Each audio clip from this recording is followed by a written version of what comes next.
নমস্কার বন্ধুরা, the cooking স্টুডিওতে আপনাদের স্বাগত। আজ আমি বড় থেকে ছোট সবার প্রিয় ডিম টোস্ট নিয়ে এসেছি। বেশি ঝামেলা ছাড়াই কম সময়ে বানিয়ে ফেলতে পারেন এই ডিম টোস্ট। আমি এখানে বড় সাইজের একটি পেঁয়াজ নিয়ে নিয়েছি, কিছু কাঁচা লঙ্কা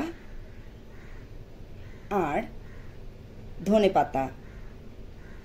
এগুলিকে ভালো করে ধুয়ে পেঁয়াজটাকে কুচি করে কেটে নিলাম। কাঁচা লঙ্কাগুলিকেও কুচি কুচি করে কেটে রাখলাম। ধনেপাতাগুলিকে কুচি করে নিলাম। এরপর একটি পাত্রে রেখে দিলাম। একটা বোলে কুচানো পেঁয়াজ, লঙ্কা, ধনেপাতা, স্বাদ অনুযায়ী লবণ, ডিম ভেঙে বোলের মধ্যে দিয়ে দিলাম। এরপর ডিমটিকে ভালো করে ফেটিয়ে নিলাম। আমি এখানে 2 পিস স্লাইস পাউরুটি নিয়ে নিয়েছি। প্যানের মধ্যে সামান্য তেল দিয়ে চারিদিকে তেলটাকে লাগিয়ে দিলাম। ফেটানো ডিমটাকে আমি ঢেলে দিলাম।